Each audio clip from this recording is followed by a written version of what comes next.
Sudah terlihat? Sudah Ibu. Sudah, oke.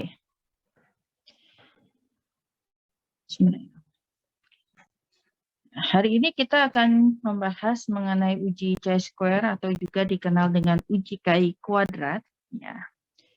Ini juga merupakan uji statistik atau uji hipotesis. Nah, ini uji statistik atau uji hipotesis ya kalau misalnya distribusi datanya itu tidak normal.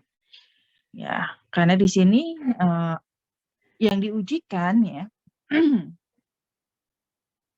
yang diujikan ini antara variabel kategori dengan variabel kategori. Jadi di sini sama-sama yang diujikan variabelnya sama-sama berjenis atau bersifat kategori. Gitu ya. Contohnya apa di sini? Gitu ya. Karena di sini ya, kenapa di sini variabel kategorik ini termasuk ya kalau mau diujikan ya kita menggunakan uji KI kuadrat ya. Uji KI kuadrat ini biasanya digunakan untuk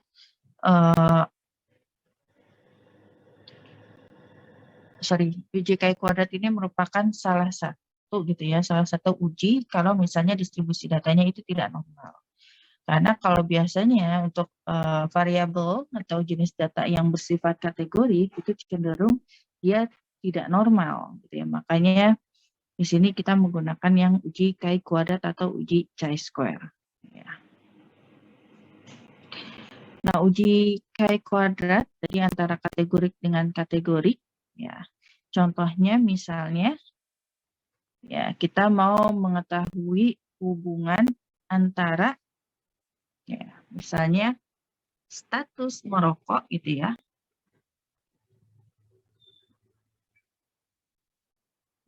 perilaku merokok gitu ya.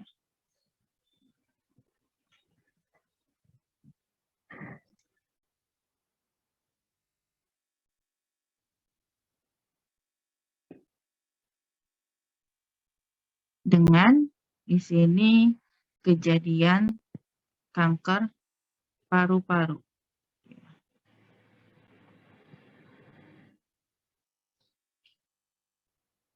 Atau misalnya bisa juga ya,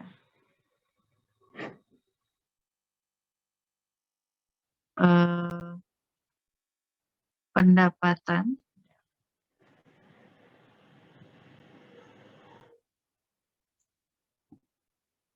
ini misalnya kalau perilaku merokok ya kategorinya itu merokok ya.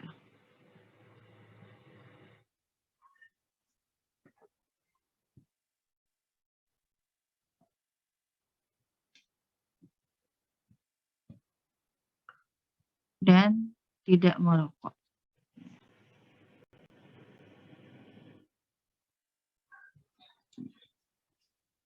Kanker paru-paru di sini kategorinya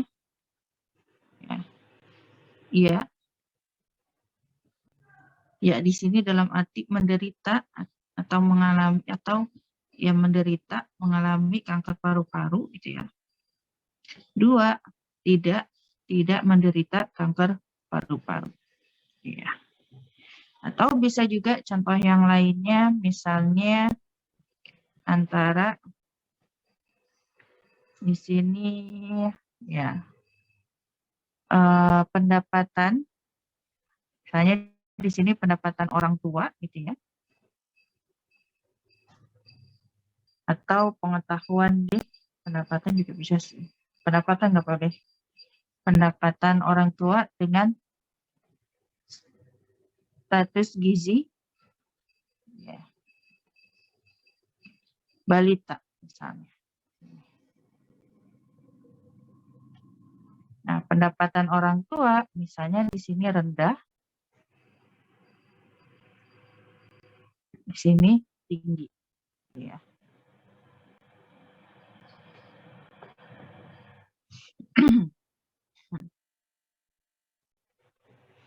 Atau juga bisa 3 3 kategori, rendah, sedang, dan tinggi.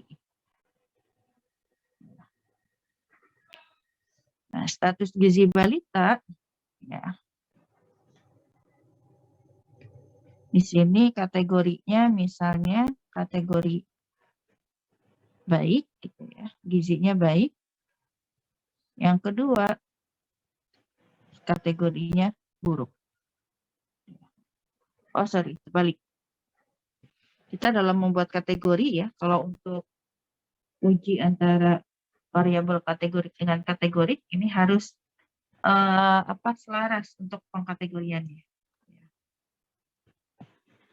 Jadi di sini gizi buruk, ya. Ini gizi baik. Yang disebut selaras, ya. Di sini ya, kalau di sini dia perilakunya merokok, gitu ya. Di kategori 1, nah di kanker paru-parunya di sini ya akibatnya kalau orang merokok, akibatnya dia ya kemungkinan dia akan menderita kanker paru-paru ya, atau ya menderita kanker paru-paru secara teorinya seperti itu ya. Sama halnya di sini pendapatan, kalau di sini rendah pendapatannya, ya status gizi balitanya di sini buruk seperti itu. Ya. Jadi diselaraskan gitu ya untuk pengkategoriannya. Kalau kategori 1 di variabel independennya gitu ya. Variabel independennya. Jadi ini kalian juga harus memahami ya, mana independen ya. Mana variabel dependen.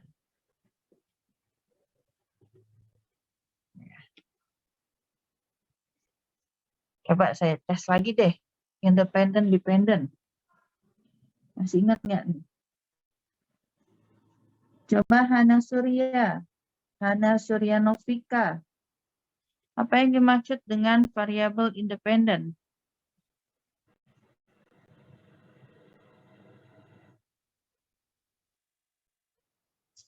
Apa yang dimaksud dengan variabel independen, Hanafika?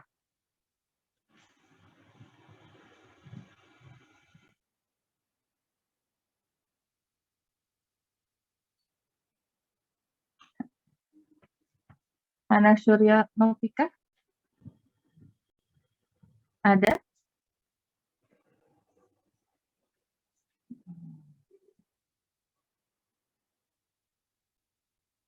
Hasna Syifa. Apa yang disebut dengan variabel independen? Hasna Syifa.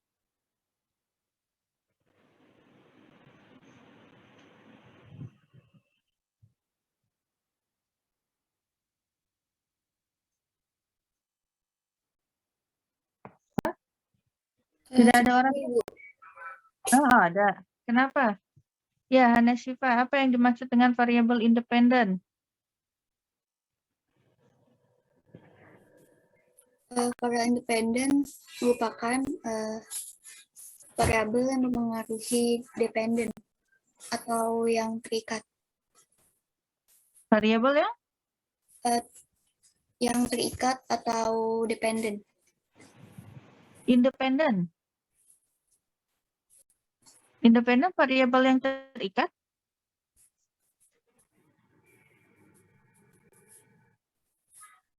Oh, yang mempengaruhi, Bu. Ya. Jadi variabel independen ini kalau di sampel ya, terkait dengan sampel atau apa, disebutnya variabel bebas gitu ya. Nah, atau kalau di hubungan sebab akibat gitu ya, bisa disebut sebagai variabel yang mempengaruhi gitu ya. Atau variabel akibat.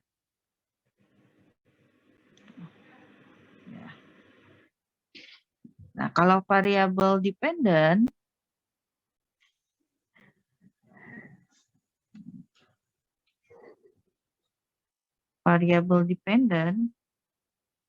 kebalikannya, ya.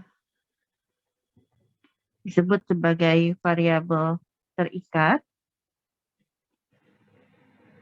atau variabel yang dipengaruhi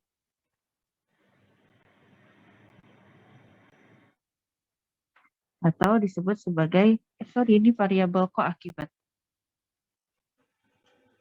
Ya. Ini variabel penyebab, faktor penyebab.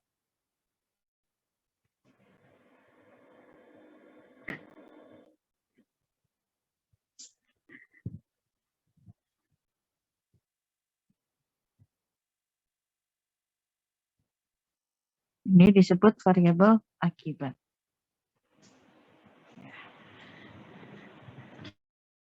Nah, seperti contoh ini ya, perilaku merokok ya dengan kanker paru-paru. Ya. Perilaku merokok ini masuk ke variabel independen ya. Masuk ke dalam faktor variabel independen. Kenapa? Karena perilaku merokok ini mempengaruhi kondisi seseorang gitu ya, kesehatan seseorang.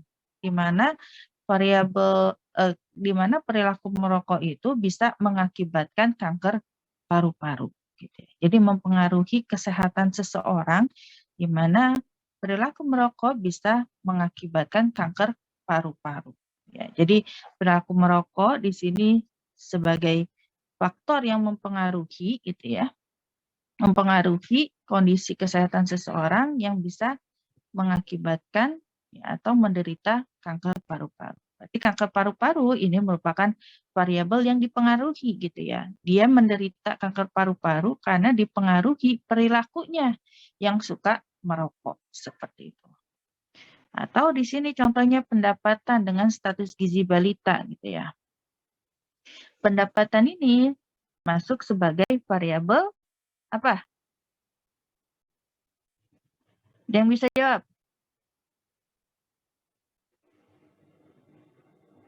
Pendapatan masuk ke dalam kategori variabel independen atau dependen?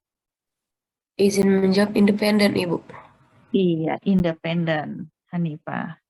Ini independen ya. Nah, di sini variabel dependen. Kenapa? Karena di sini pendapatan mempengaruhi ya status gizi balita gitu ya. Di mana orang yang pendapatannya rendah gitu ya, diketahui di sini pasti akan mengalami kesulitan dalam memenuhi nutrisi yang dibutuhkan oleh si balitanya seperti itu. Sehingga pendapatan ini bisa mempengaruhi status gizi balita. Semakin rendah pendapatannya gitu ya, ya semakin sulit dia memenuhi kebutuhan nutrisi atau gizi dari balitanya sehingga kemungkinan si balitanya itu mengalami gizi buruk. Walaupun belum tentu juga ya. Tapi kalau secara teori seperti itu. Dan semakin tinggi ya pendapatan ya semakin baik gitu ya seseorang tersebut atau ibu tersebut ya dalam memenuhi gizi atau nutrisi yang dibutuhkan oleh si balitanya sehingga balitanya cenderung gizinya itu lebih baik gitu ya dibandingkan dengan yang pendapatannya rendah. Ya, jadi pendapatan ini sebagai variabel yang mempengaruhi dan status gizi balita dipengaruhi oleh pendapatan ya sebagai variabel yang dipengaruhi. Ya, jadi status gizi balita bisa dipengaruhi oleh pendapatan seseorang gitu ya, atau pendapatan si ibunya atau pendapatan dari keluarganya. Nah, chi-square sendiri di sini ya, atau uji chi kuadrat, uji chi-square ya, atau chi-square atau chi-square ya. Tujuannya adalah untuk menguji perbedaan proporsi antara dua atau lebih kelompok. Jadi di sini mau menguji ada nggak sih perbedaan proporsi gitu ya antara dua atau lebih kelompok. Ya. Seperti ini ya. Ini nanti kan hasilnya kalau di dalam tabel penyajian itu ada proporsinya, persentasenya gitu ya. Nah, di sini nanti mau ingin menguji gitu ya, ada nggak perbedaan proporsi antara dua kelompok atau lebih gitu ya, dua atau lebih kelompok. Misalnya kalau di dalam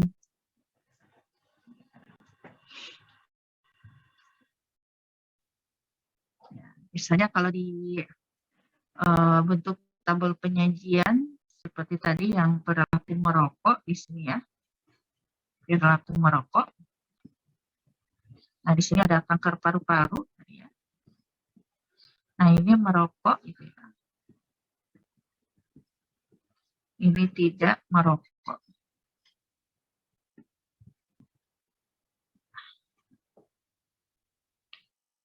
Terus di sini ada iya, terus ada tidak. Ya ada jumlah N-nya, gitu. Terus ada persentasenya. Ada N, ada persentasenya. Agak kurang ke bawah. Ini merokok.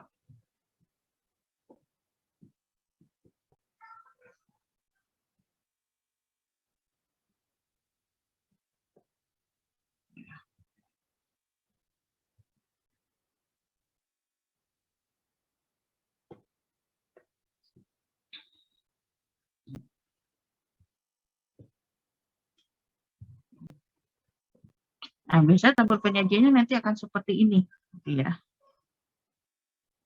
Nah, nanti di sini kan ada proporsi-proporsinya, gitu ya.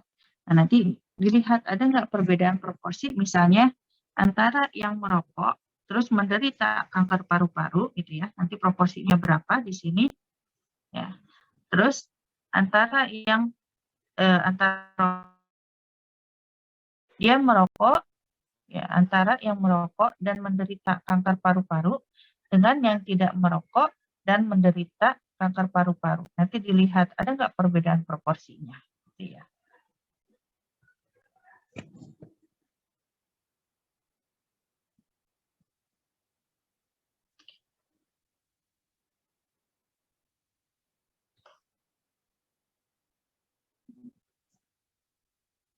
Seperti ini ya. Jadi kita mau melihat atau menguji ya perbedaan proporsi antara dua atau lebih kelompok. Contohnya tadi antara yang merokok dan menderita kanker paru-paru dengan yang tidak merokok dan menderita kanker paru-paru. Nah, di sini ada perbedaan proporsi atau tidak. Sebentar ya.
Oke, kita mulai lagi.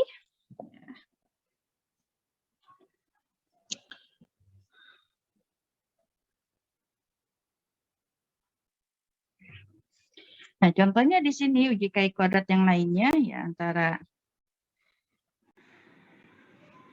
Di sini ya, di sini apakah ada perbedaan kalau terkait dengan proporsi nih, perbedaan proporsi? Apakah ada perbedaan proporsi gitu ya, hipertensi antara mahasiswa dengan mahasiswi gitu ya. Sama yang seperti tadi yang ini ya, apakah ada perbedaan proporsi ya, kanker paru-paru antara yang merokok dengan yang tidak merokok gitu ya. Nah, kalau di sini contohnya ada nggak perbedaan proporsi hipertensi antara mahasiswa dengan mahasiswi? Nah, berarti di sini dia antara ya jenis kelamin ya, dengan hipertensi. Ya. Hipertensinya di sini dia ya tidak ya. Kalau jenis kelamin ya laki-laki perempuan, tapi di sini dijabarkannya mahasiswa dan mahasiswi. Terus juga contoh yang lainnya, ada nggak perbedaan proporsi BBLR, ya, berat badan lahir rendah, antara ibu yang sosial ekonominya rendah, sedang, dan tinggi. Nah, berarti ini antara BBLR, ya, BBLR-nya di sini, BBLR ya, kategorinya, dan non-BBLR.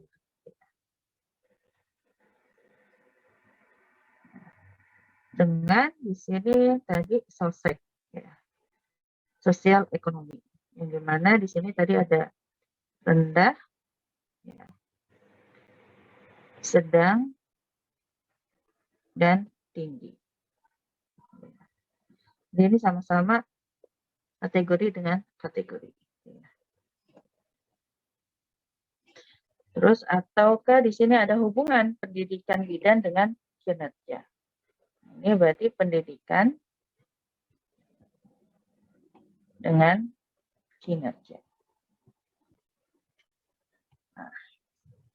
Nah, kalau yang tadi BBLR dengan sosek, ya, yang independen yang mana? Idal Musdalifah bisa menjawab? Yang independen mana antara BBLR dengan sosek?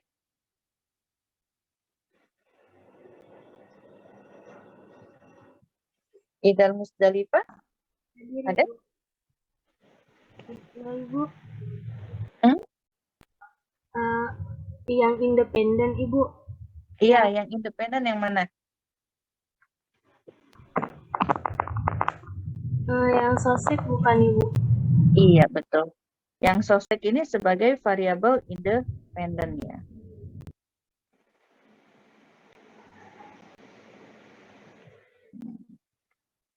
Yang BBLR-nya di sini dependent.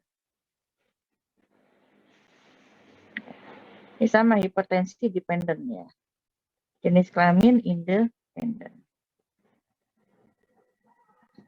Pendidikan, kinerja, berarti pendidikan ini independent.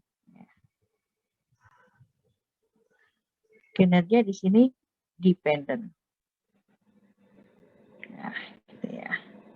Jadi di sini kalian harus juga memahami ya di uji KI kuadrat chi-square mana variabel independen, mana variabel dependent, mana variabel yang mempengaruhi, mana variabel yang dipengaruhi, atau mana variabel faktor penyebab, mana variabel akibat. Nah, ciri-ciri dari distribusi chi-square atau KI kuadrat nilainya selalu positif. Dan juga di sini ada degree of freedom atau derajat kebebasannya, karena nanti kita akan menggunakan tabel KI kuadrat ya. Tabel KI kuadrat ada di buku kalian. KI kuadrat ada di buku kalian.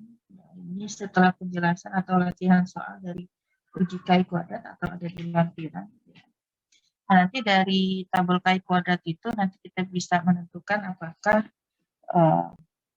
keputusannya H0 ditolak atau H0 gagal ditolak.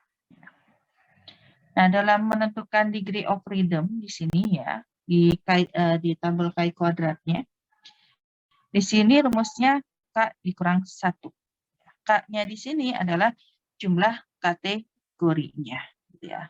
K-nya di sini adalah jumlah kategorinya. Jadi tergantung dari jumlah kategorinya nanti ya.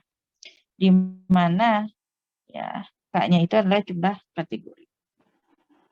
Jadi bentuk distribusi chi-square tidak ditentukan banyaknya sampel, tapi ditentukan banyaknya derajat kebebasan. Nah, bentuk distribusi chi-square di sini dia menjulur positif, jadi semakin besar derajat bebasnya, semakin mendekati distribusi normal. Nah, syaratnya dari chi-square di sini, ya, kelompok yang dibandingkan pada variabelnya independen. Ya, jadi kelompok yang dibandingkan, ya, kelompok kategori yang dibandingkan itu independen, ya, tidak terikat. Dan variabel yang dihubungkan adalah kategori dengan kategori. Dasar dari uji chi-kuadrat di sini membandingkan ya, frekuensi yang diamati dengan frekuensi yang diharapkan. Jadi dasar atau konsep ya, dasar konsep dari uji chi-kuadrat kita membandingkan frekuensi yang diamati dengan frekuensi yang diharapkan. Ya. Antara frekuensi yang diamati dengan frekuensi yang diharapkan. Ya. Apakah ada perbedaan gitu ya antara frekuensi yang diamati dengan frekuensi yang diharapkan? Misalnya pada saat kita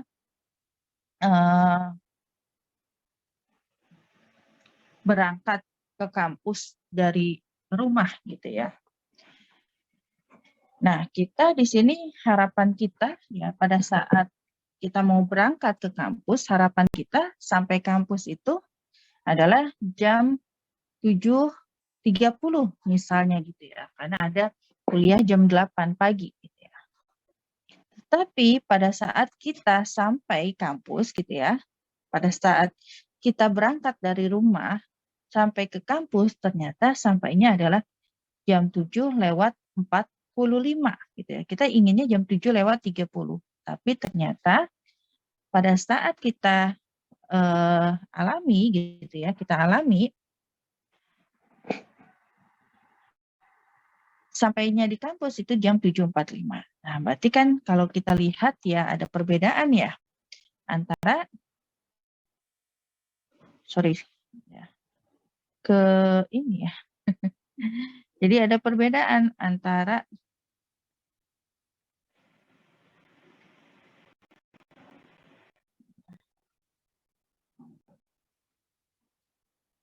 harapan dengan kenyataan gitu ya.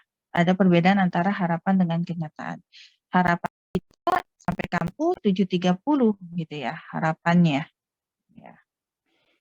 Expected-nya di sini sampai kampus itu 7.30. Tapi kenyataannya gitu ya, observe-nya ya. Di sini kita nyampainya 7.45.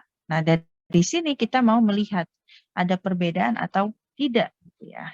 Dasar dari uji chi-kuadrat seperti itu. Jadi kita bandingkan antara harapan dengan kenyataan gitu ya.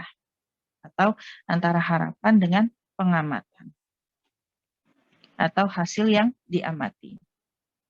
Kita bandingkan dengan harapan. Nah, misalnya kalau di sini contohnya ya ada uang logam. Uang logam itu kan dia astagfirullahaladzim.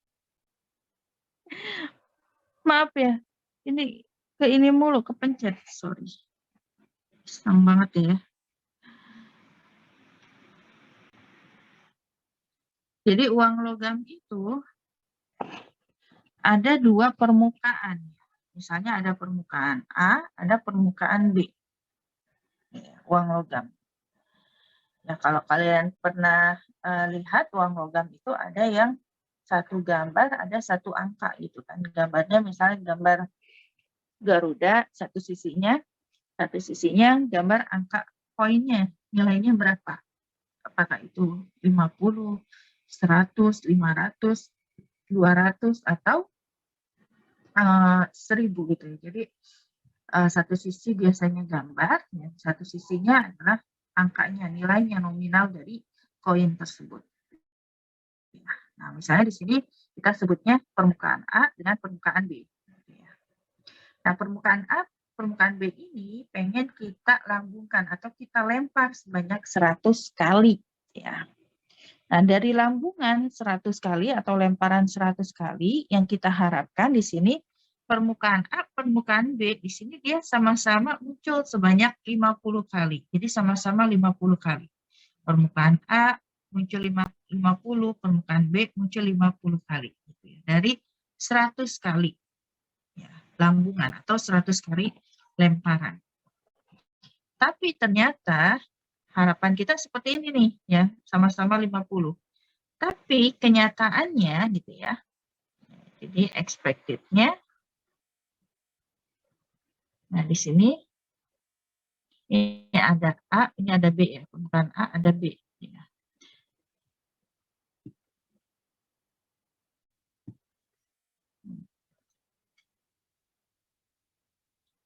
Nah, harapan kita di sini atau expected sama-sama 50 gitu ya. Tapi ternyata pada saat kita lemparkan gitu ya, atau kita lambungkan sebanyak 100 kali, di sini permukaan B muncul sebanyak 60 kali ya, dan permukaan A 40 kali. Nah, ini kan ada perbedaan ya. Yang kita inginkan A, B itu sama-sama 50 ya, kemunculannya dari 100 kali lambungan sama-sama 50 kali gitu ya. Jadi seimbang. Tapi kenyataannya atau observe-nya dari hasil pengamatan gitu ya, dari hasil lemparan lambungan yang permukaan A itu 40 kali munculnya, sedangkan yang B 60 kali. Nah, kalau kita lihat di sini ada perbedaan gitu ya antara expected dengan observe atau antara harapan ya dengan pengamatan, hasil dari pengamatannya. Gitu ya. Nah, di sini kita mau membandingkan gitu ya, perbedaan ini cukup signifikan atau tidak, gitu ya. Perbedaannya signifikan atau tidak. Ya.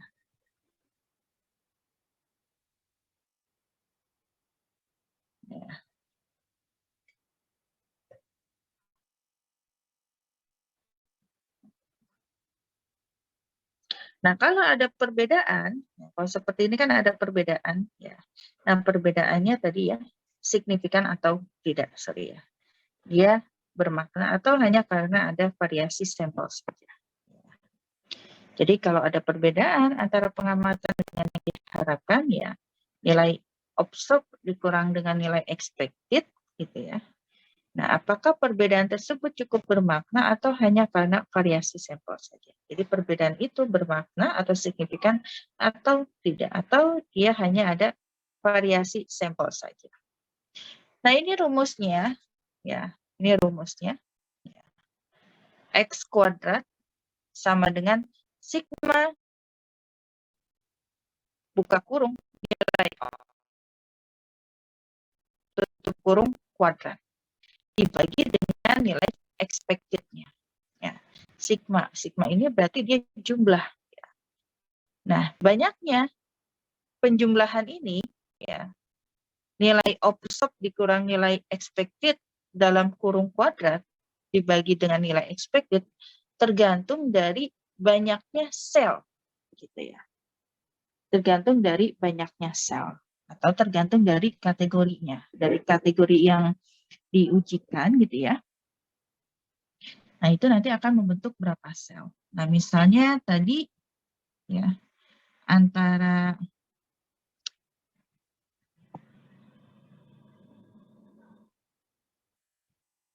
ini antara merokok dengan kanker paru-paru. Nah, ini dia 2x2 gitu ya. 2x2. Kenapa 2x2? Ya karena di sini variabel merokok, perilaku merokok ada 2 kategori. Terus kanker paru-paru juga ada 2 kategori. Ya. Jadi di sini tabelnya disebut tabel 2x2. Nah, kalau tabel 2x2, nah di sini ada berapa nih selnya? Selnya ini adalah yang ada di dalam sini. Ini yang disebut dengan sel.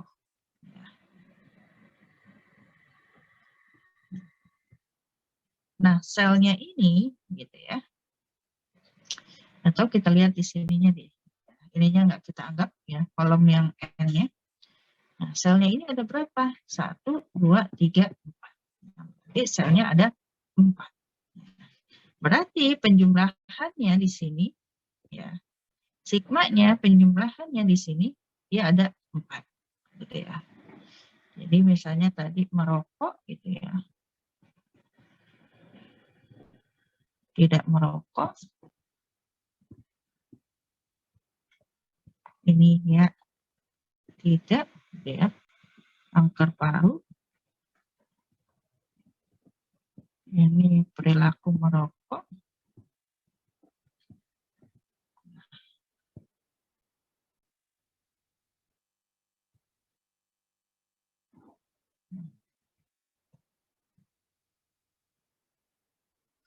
Nah, ini ada 4 sel. 1, 2, 3, 4. Berarti di sini ya, nanti perhitungan X kuadratnya, jadi ada 4 sel di sini. Ya. Yang pertama di sini nanti observe 1, ya. Yang di sini observe 1 dikurang nilai expected 1, gitu ya. Kuadrat bagi dengan expected 1, gitu ya. Terus ditambah dengan yang di sel kedua, gitu ya. Ini observe 2 dikurang expected 2. Terus 3. Terus ditambah lagi. Ya. Observe 3 pada sel 3 gitu ya. 3.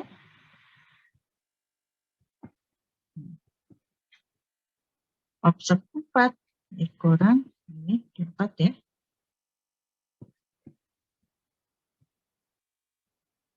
Nah, nanti ini dijumlahkan hasilnya berapa. Jadi jumlahnya, penjumlahannya ini, sigmanya ini yang tergantung dari banyaknya sel. Ya. Kalau 2 kali 2 ya ada 4 sel. Kalau misalnya di sini ada 3, ya, independennya, terus dependennya ada 2, berarti 3 kali 2, 6. Berarti ada 6 sel.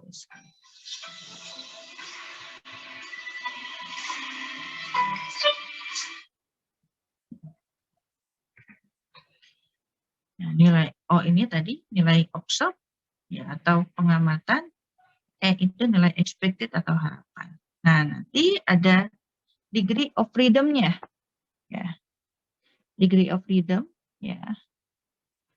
Ini B dikurang 1 ya, dalam kurung dikali K dikurang 1 dalam kurung juga ya. B-nya ini adalah jumlah barisnya, ini jumlah baris ya. Ini jumlah baris. Kalau kolomnya, K-nya ini adalah banyak kolomnya. Kolomnya ini. Nah, berarti ini barisnya ada 1, 2. Ya. Ini kolomnya ada 1, 2. Jadi kalau misalnya DF-nya di sini, ya, kalau untuk yang ini, 2 dikurang 1, 2 dikurang 1. Berarti di sini DF-nya 1. Nah, tipe dari uji KI kuadrat, ya, KI kuadrat sendiri di sini ujinya dan bisa digunakan untuk menentukan ada tidaknya asosiasi antara 2 variabel atau disebut 3 independency test, ya.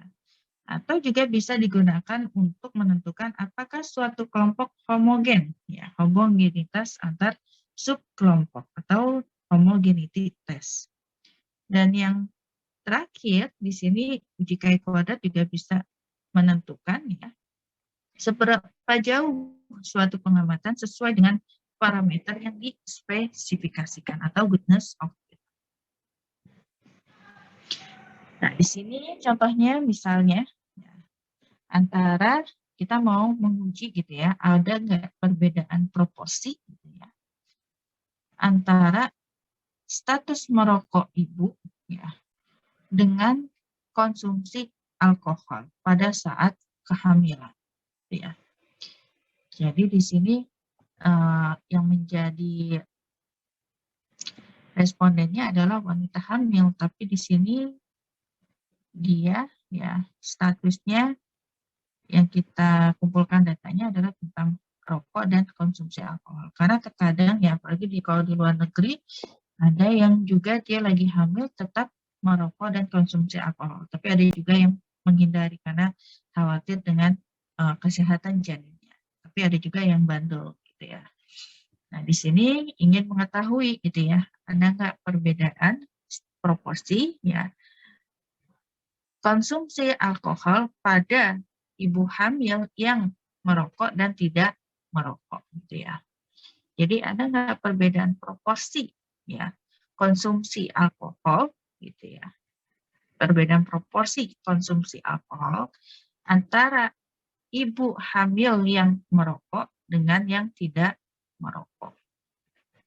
Nah, kalau kita lihat di sini konsumsi alkohol ya, di mana di sini dia tidak mengkonsumsi alkohol atau tidak minum alkohol di sini, dan dia perokok, proporsinya di sini sebesar 30,5%. 30,5%. Nah, sedangkan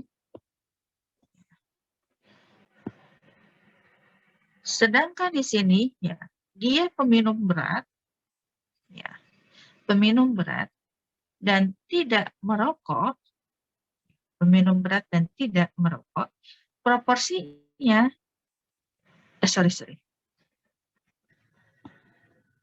peminum berat dan perokok, ya, di sini proporsinya adalah 67,3%. Ya. Jadi di sini ada perbedaan proporsi ya konsumsi alkohol pada yang perokok di sini. Tapi di sini lebih ke perokoknya ya, perbedaan proporsinya. Ada perbedaan proporsi perokok gitu ya. Ada perbedaan proporsi perokok ya, antara mereka yang tidak minum ya dengan yang peminum berat. Ya, perbedaannya. Di sini ya perokok tidak minum proporsinya 30,5%, sedangkan peminum berat ya, dan dia merokok di sini proporsinya 67,3%. Nah, ini diperoleh dari mana sih persentasenya atau proporsinya? Nah, ini bisa diperoleh dari pembagian ya. Kalau kalian bingung, Bu, itu nilainya dari mana sih, Bu, persentasenya? Gitu ya. Nah, yang 30,5% ini diperoleh dari nilai 1.880 ya, dibagi dengan 6.170. Ya. Karena kalau kita lihat di sini ya, dia persentasenya ke bawah ya. Ini kalau dijumlah antara 30% dengan 69,5%, nilainya kan 100 sini, 100%. Nah, ini dari 4.290 dibagi 6.170. Ya.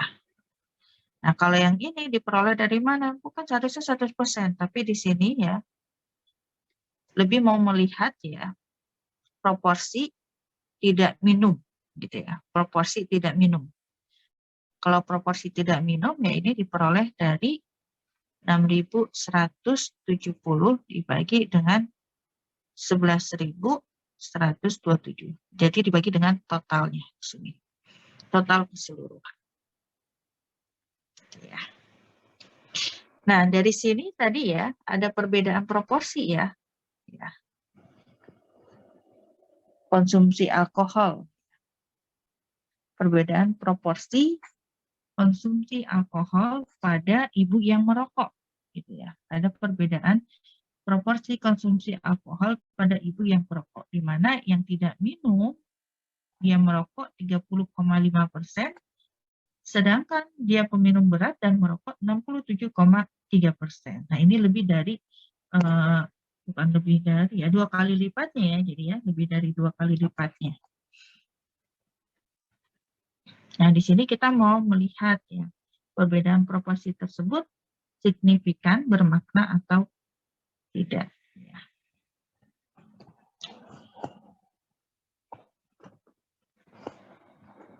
Nah, ini hipotesis nolnya. Ya.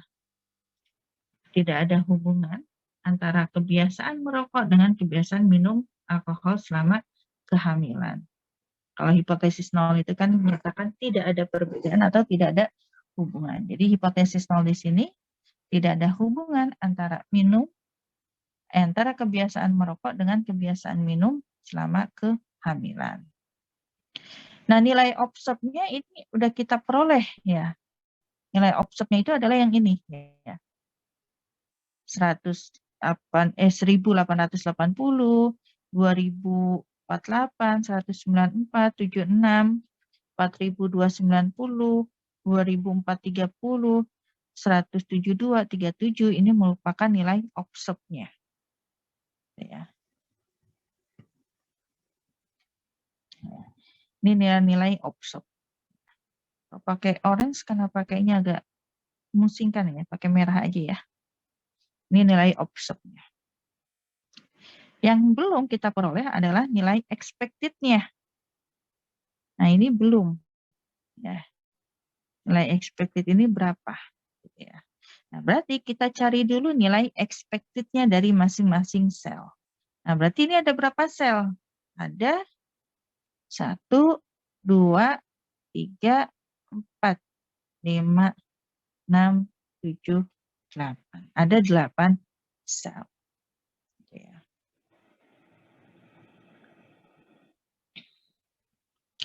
Nah, ini dibuat expected satu-satu. Nah, ini dibuatnya berbeda ya. Untuk melihat yang merah ini adalah kategori yang ini, gitu ya. Kategori yang perokok, yang merah. Ya. Sedangkan yang hijau, ya. Kalau yang hijau, ini, ya, ini untuk yang kategori konsumsi alkohol, gitu ya. Jadi buat memudahkan, ya saya buat seperti ini untuk kalian nanti pelajari. Ya. Ya, jadi kalau E11 ini maksudnya adalah nilai expected untuk ibu yang merokok gitu ya dan tidak minum. Expected 12 ya, dia perokok, peminum ringan. Expected 13 perokok, peminum sedang. Expected 14 peminum berat dan dia perokok gitu ya. Perokok dan peminum berat. E21 ya tidak merokok, tidak minum. E22 tidak merokok, peminum ringan. E23 tidak merokok, peminum sedang. E24 tidak merokok dan peminum berat. Ya. Nah, seperti ini. Nah, kalau kita TTP ini ya total perokok, total tidak merokok, ini total tidak minum, total peminum ringan, total peminum sedang, dan total peminum berat. Nah, misalnya kalau probabilitas perokok, ya, probabilitas perokok, ya berarti di sini nilai TP, ya, atau total perokok dibagi dengan total keseluruhan. Itu kalau kita mencari probabilitas perokok. Kalau probabilitas tidak minum, ya di sini total tidak minum dibagi dengan total keseluruhan. Ya. Total tidak minum bagi total keseluruhan. Total perokok tadi probabilitas perokok, total perokok dibagi dengan total keseluruhan. Nah, kalau probabilitas perokok dan tidak minum, perokok dan tidak minum, perokok dan tidak minum probabilitasnya. Total perokok dikali dengan total tidak minum dibagi dengan total keseluruhan keluarga. Total perokok, ini total perokok dikali total tidak minum dibagi dengan total keseluruhan, di sini dikuadratkan. Kalau probabilitas perokok dan tidak. Nah, berarti di sini ini untuk pendekatan mencari nilai expected-nya ya. Nah, berarti kalau untuk mencari nilai expected-nya untuk yang perokok dan tidak minum ya, atau E11 ya. E11 ini dia perokok dan tidak minum ya.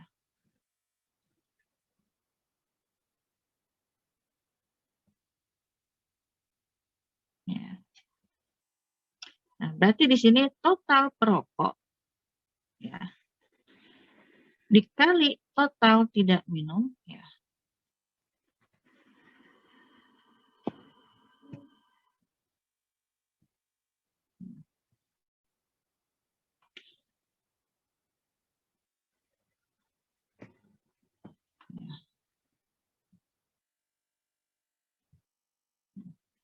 Total perokok ini dikali total tidak minum dikali total keseluruhan dibagi dengan total keseluruhan U kuadrat. Nah, ini kalau kita jabarkan ya, total perokok dikali total tidak minum dikali total gitu ya, keseluruhan dibagi total kali total kan, total kuadrat total kali total kan, total keseluruhan dikali total keseluruhan. Nah, ini kita coret ya. Berarti di sini tinggal ini ya, total perokok dikali total tidak minum dibagi total keseluruhan.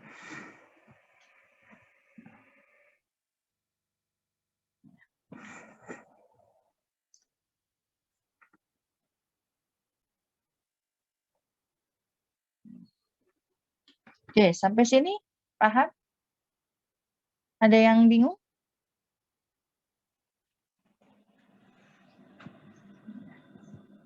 Jadi kalau kita mau mencari ya nilai expected 11 atau perokok dan tidak minum ya.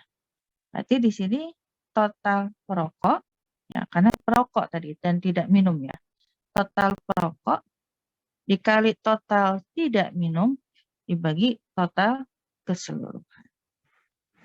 Oke, sekarang coba cari nilai expected 12. Salma Hayati. Expected 12, cara mencarinya gimana?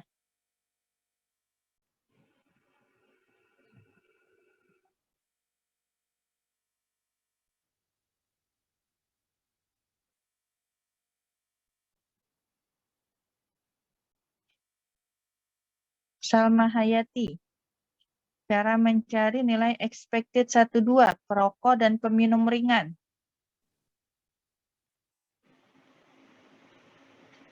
Ya, nggak apa-apa.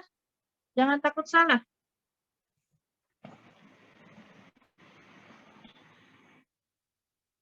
Expected 12, perokok dan peminum ringan.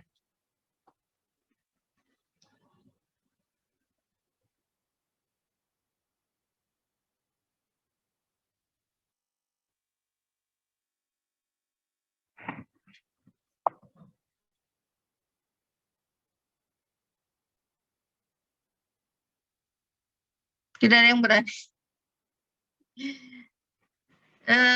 Alifiansyah. Alifiansa. Alifianisa. Alifianisa, sorry. Alifianisa. Yang Alifianisa Fat. Jangan takut salah, nggak apa-apa salah. Nanti saya luruskan.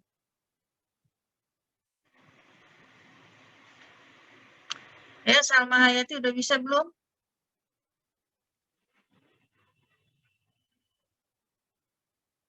Nazwa? Nazwa Jati? Ini paham apa enggak nih? Izin menjawab, Ibu. Siapa? Salma Oh, Hayati. Oke, Tapi sama. mohon maaf ya, Bu, kalau salah. Nggak apa-apa. Itu dikurangin ya, Bu. Apa, say?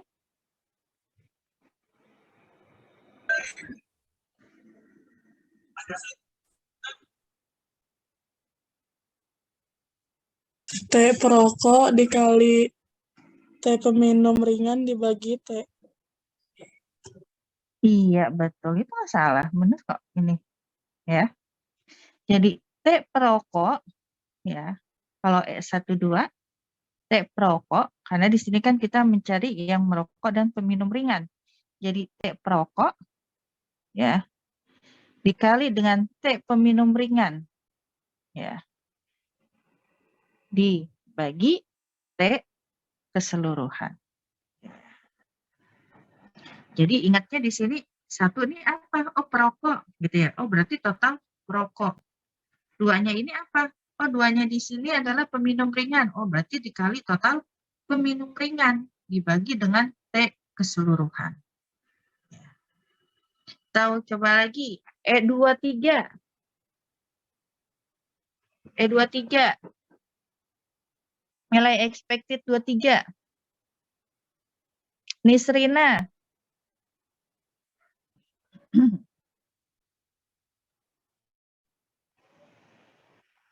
Mm-mm. Mm-mm.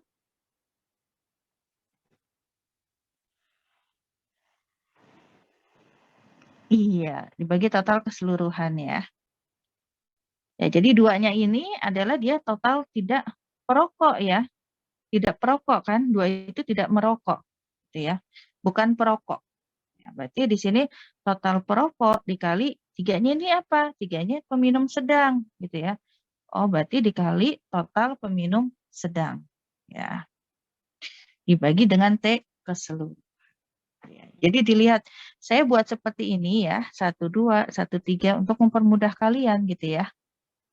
Dalam mencari nilai expected-nya. Gitu ya. Nah, kalau E24 ya. E24 ini Najwa. E24 Najwa.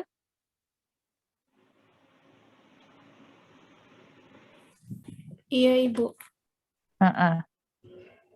Total E24 itu total tidak merokok dikali total peminum berat dikali total Iya, keseluruhan dibagi total kuadrat. Enggak dibagi total kuadratnya, Seng. Langsung aja dibagi total keseluruhan. Oke ya. Jadi E24 di sini, duanya di sini tidak merokok gitu ya. Berarti T tidak perokok dikali 4-nya di sini adalah peminum berat ya. Berarti dikali total peminum berat dibagi dengan T keseluruhan. Nggak usah dikuadratkan T-nya ya. Pembagi T keseluruhannya itu nggak usah dikuadratkan. Ya. Karena kan tadi sudah habis di sini. Ya. Dicoret T-nya. Jadi tinggal 1 T-nya di bawah. Ya. Tidak dikuadratkan. Oke, sudah bisa mencarinya ya. Nah, berarti di sini tinggal kita hitung nilainya. Gitu ya. Misalnya E11 tadi ya. E11. E11 itu total perokok dikali total tidak minum. Nah, di sini kita lihat ya.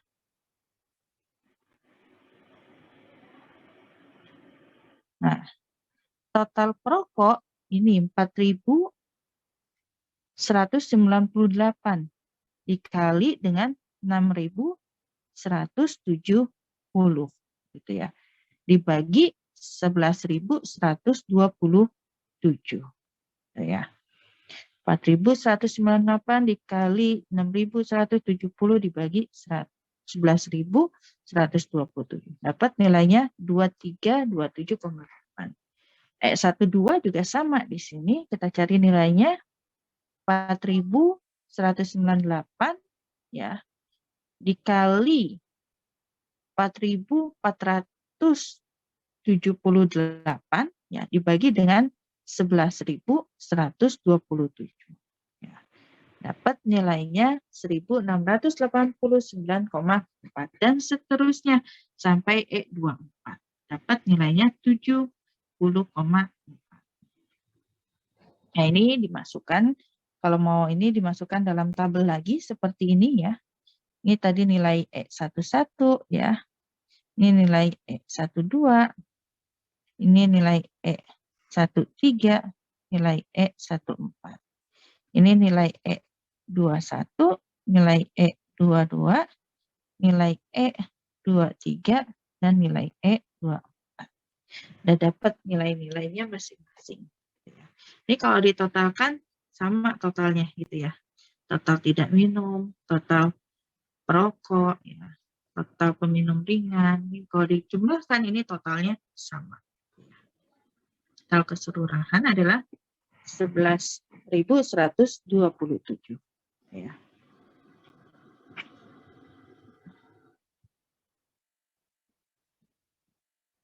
Nah, degree of freedom-nya di sini ya, barisnya ada 2 ya. 1, 2. Kolomnya ada 4. 1, 2, 3, 4. Berarti 2 dikurang 1, 4 dikurang 1. 2 dikali 3. 2 dikali 3. 1 kali 3.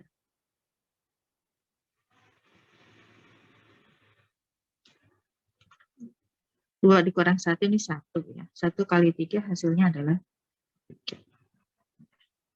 Nah, udah dapat nilai expected-nya, degree of freedom-nya. Nah, berarti di sini kita masukkan ke dalam rumus tadi yang sigma ya. Yang X kuadrat ini sama dengan sigma nilai kurung buka nilai observed dikurang nilai expected ya. Ini dalam kurung ya, tutup kurung kuadrat dibagi dengan nilai expected-nya. Nah, karena tadi ada 8 sel, ya berarti ini dijumlahkan. Ya, ini ada 8. 1, ya. Ini 2, ini 3, 4, ya. 5, 6, 7, 8. Jadi ada 8 sel di sini ya.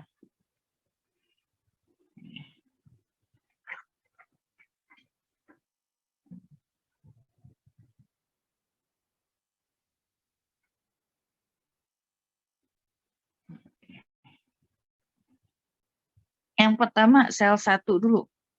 Sel 11 di sini. Nah, berarti di sini nilai observed 11 gitu ya. Dikurang nilai expected-nya 11 dibagi nilai expected 11. Gitu. Terus ditambah dengan yang sel 2 ya. Nah, berarti di sini nilai observed 12 gitu ya. Atau nilai sel 12 gitu ya. Observed 12 dikurang nilai expected 12. Gitu ya.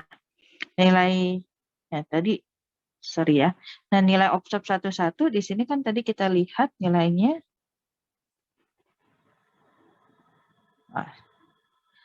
observed 11 1.800 ini ya. 80 ya. Terus dikurang nilai expected ya. 11 2.327,8. Dalam kurung di sini kuadrat dibagi 2.327, nah, dihitung di sini semuanya gitu ya. Dikurang dulu kuadrat terus dibagi dengan nilai expected-nya. Ini E12.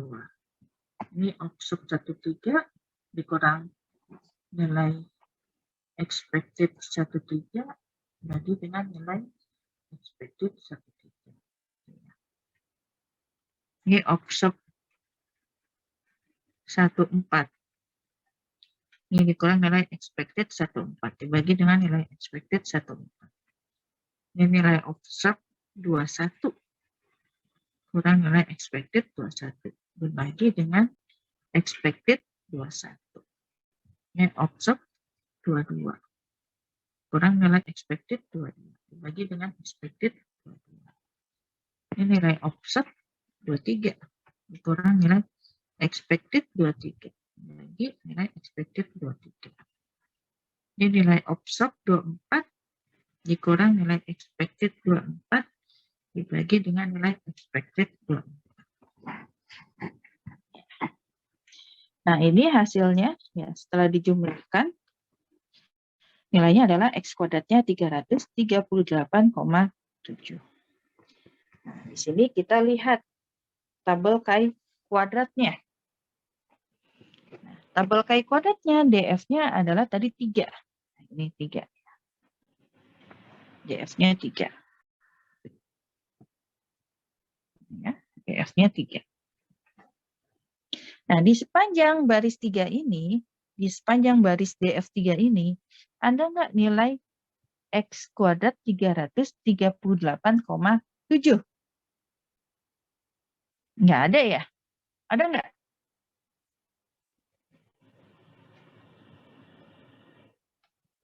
Ruzaina Hayati ada nggak nilainya? Di baris DF3 untuk nilai X kuadrat 338,7.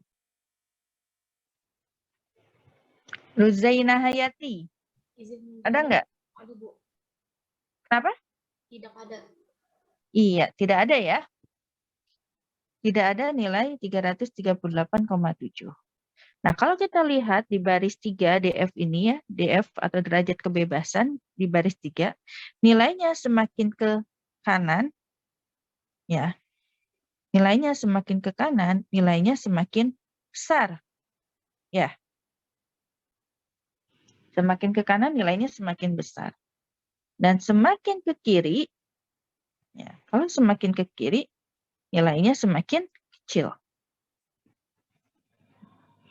Ini bisa terlihat ya di baris 3 0,072 gitu ya, 0,072, terus baris ke kanannya 0,216, ke kanannya lagi 0,339. Nah, ini kan menunjukkan dia nilainya semakin besar, semakin ke kanan.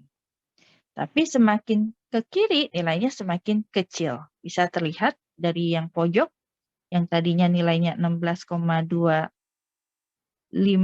ya. Sorry, 16,266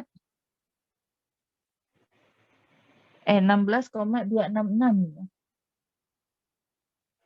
226. Beda ya di sini ya. 226. 0,001.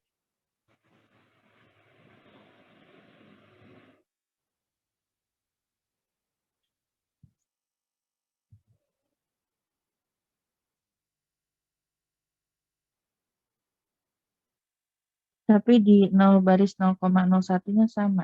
Ya. Ini nggak tahu yang salah cetak yang mana. Apakah yang di buku atau yang saya ini dapatnya dari ini sih dari Google ya. Di sini semakin ke kiri nilainya semakin kecil. Tapi kalau yang dari ini sih sama semua nih, cuma bedanya yang kolom 0,001. 0,815. Iya, bedanya di situ aja. Ya, nilainya semakin ke kiri, ya nilainya semakin rendah atau semakin kecil. Nah, berarti nilai X kuadrat 338,7 ini nilainya lebih besar dari 16,266. Jadi nilai 338,7 ya ini nilainya lebih besar dari 16,266. Ya. Nilainya lebih besar ya. Nah, misalnya di sini ya, titiknya. Nah, ini dia nilainya adalah 338,7. Ya. Nah, kalau kita tarik garis ke atas ya ke nilai signifikansinya ya di sini. Nah, nilainya ini dia berada di nilai kurang dari 0,001.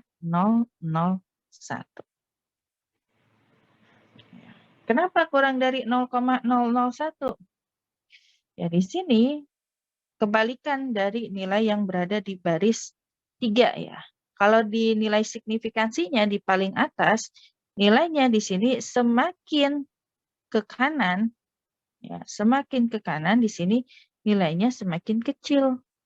Kebalikannya, ya.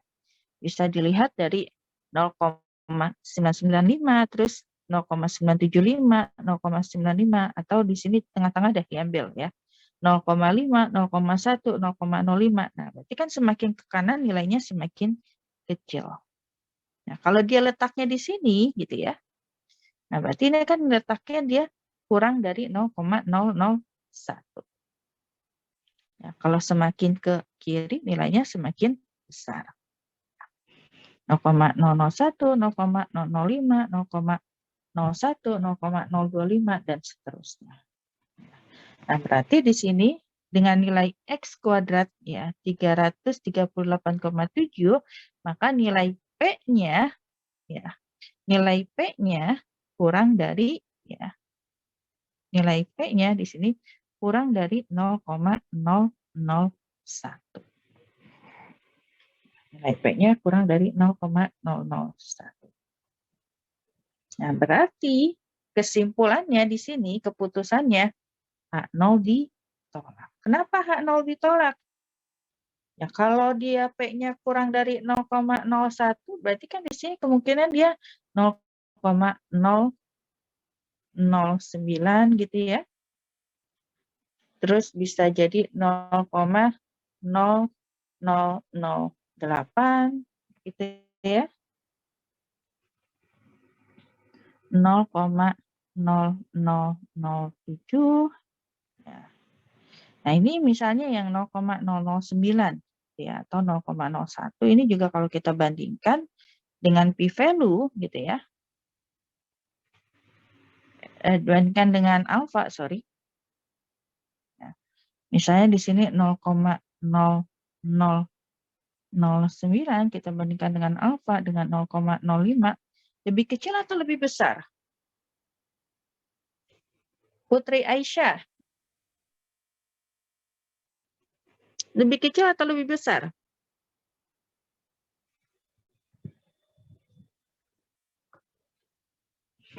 Putri Aisyah?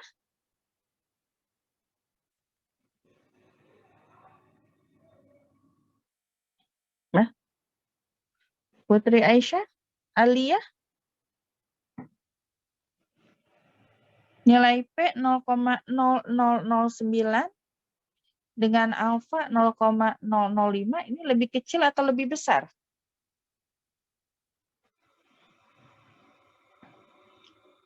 Putri Naila?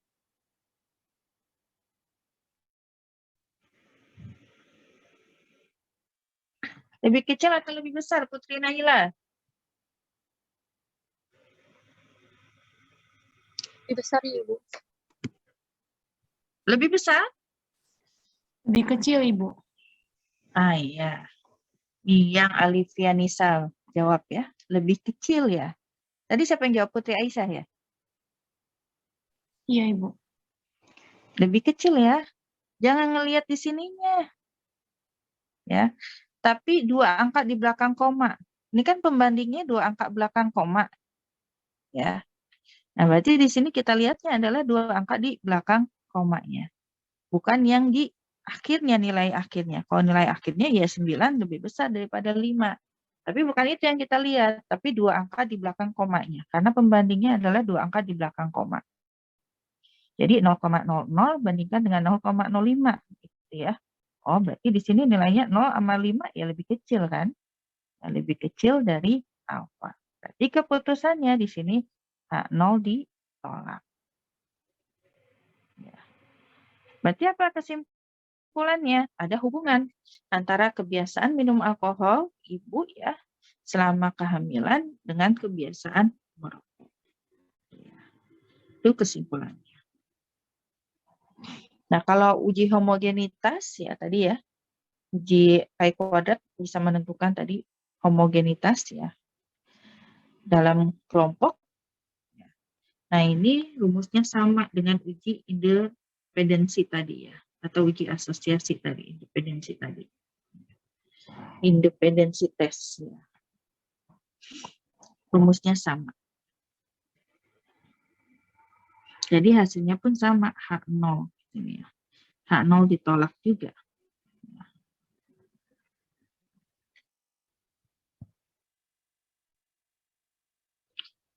Yang menyatakan ya ada perbedaan ya antar kelompok ya, antar kelompok kategorinya.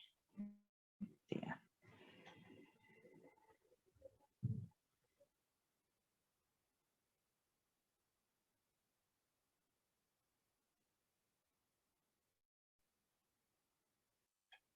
Terus kalau goodness of fit di sini berbeda.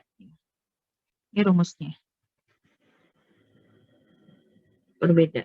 Jadi sigma nilai observed kuadrat dibagi nilai expected dikurang N. N-nya ini adalah total keseluruhannya ya. Atau nilai observed-nya ya. Nilai keseluruhannya. Objek yang diamatinya itu seluruhnya ada berapa.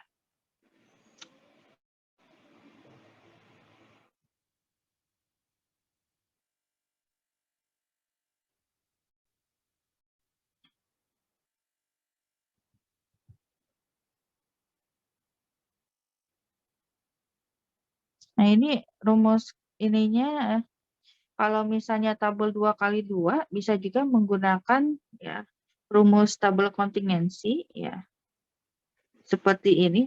Tapi ini nanti saya perbaiki dulu deh, ini kayaknya ada kesalahan ya untuk kontingensinya. Nanti saya lihat dulu ya di rumusnya yang benarnya itu berapa. Di buku juga kayaknya ada salah ketik juga deh di buku yang tabel kontingensinya. Kayaknya bukan itu. Soalnya ininya berbeda. Kalau di buku kan A plus C dikali B plus D gitu ya. Di sininya C ya. Terus dikali A plus D dikali C plus D. Gitu ya.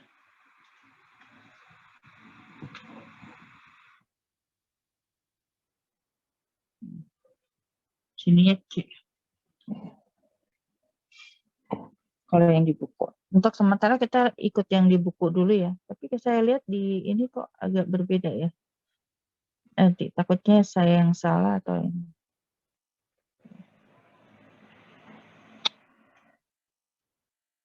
Nah, keterbatasan dari Chi kuadrat, keterbatasannya di sini ya, tidak bisa digunakan kalau jumlah sampelnya kurang dari 20.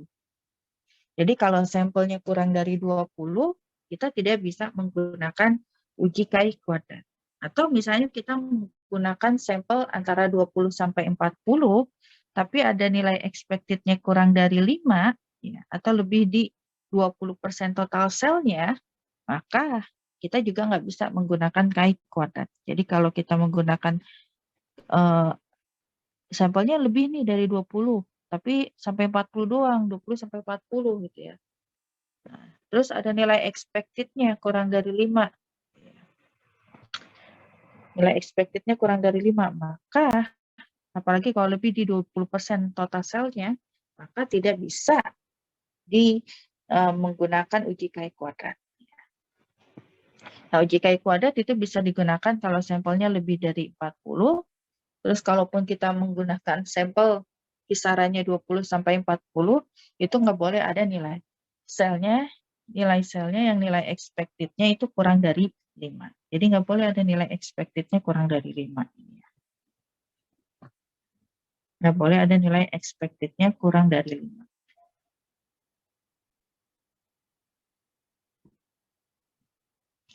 Nah, kalau ada nilai expected-nya kurang dari 5, ya, di lebih dari 20% selnya, nah, di sini kita bisa menggunakan Fisher exact. Nah, ini rumusnya untuk Fisher exact. Ini rumusnya. Dalam kurung A plus B, ya, faktorial dikali dalam kurung C plus D, tutup kurung faktorial, dikali A plus C tutup kurung faktorial, dikali B plus D tutup kurung faktorial, dibagi A faktorial dikali B faktorial dikali C faktorial dikali D faktorial dikali N faktorial. Kalau misalnya nilai expected-nya ada nilainya kurang dari 5. Ya. Nah, ini ya, tadi kalau Fisher eksak dia pada tabel 2 kali 2 ya. Yang ini dia tabel 2 kali 2 terus ada nilai expected-nya kurang dari 5. Kita menggunakan Fisher eksak. Nah, kalau tabelnya 2 kali 2 terus tidak ada nilai expected-nya kurang dari 5, kita gunakan continuity correction. Ini kalau pada output SPSS ya. Terus kalau misalnya tabelnya lebih dari 2 kali 2, apakah itu 2 kali 3 ya atau 3 kali 4. Nah, kita gunakan percent chi-square. Ya. Oke. Sampai sini ada yang mau ditanyakan?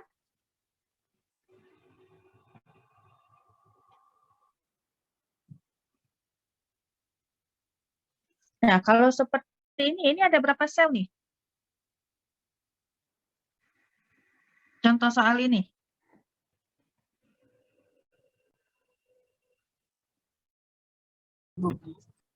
Iya, ada 8 sel ya. 1, 2, 3, 4, 5, 6, 7, 8. 8 sel. Kalau kita buat kotak kan nih, seperti ini. 8. Jumlahnya 8 sel ya.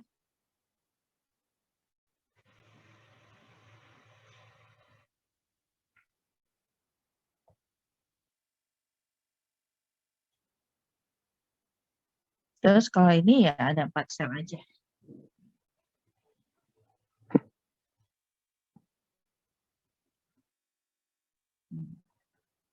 Nah, di sini apa jenis ujinya?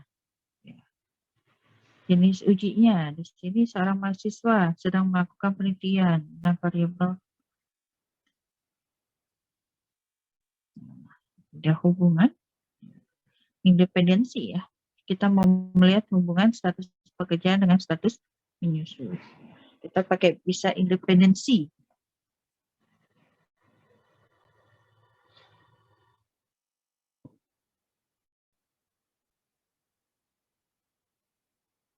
Ini juga bisa independensi, tergantung dari ininya ya. Oke, sampai sini ada yang mau ditanyakan?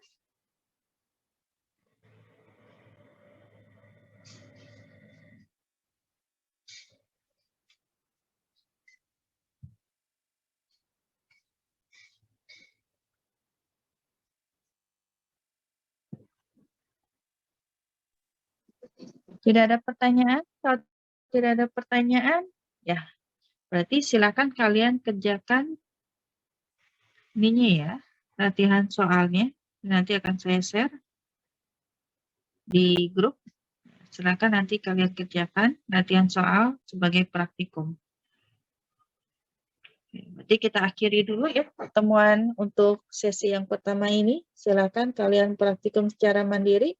Kalau ada pertanyaan seperti biasa, ya nanti silakan tanyakan ya. Nanti saya akan jawab apakah menggunakan WA gitu ya, ketikan gitu ya, pesan ketikan atau menggunakan voice ya, pesan suara. Seperti kemarin Hanifah nanya gitu ya, saya takut kalau pakai itu tidak cukup jelas, jadi saya pakai voice suara ya. Mudah-mudahan lebih jelas menggunakan voice suara ya dibandingkan dengan ketikan saja, ketikan pesan. Oke, kalau gitu kita akhiri dulu pertemuan kita untuk sesi ini ya. Sampai ketemu lagi di minggu depan. Silakan kalian kerjakan ya. Nanti kita bisa komunikasi lewat grup ya untuk praktikumnya. Ya, terima kasih. Wassalamualaikum warahmatullahi wabarakatuh.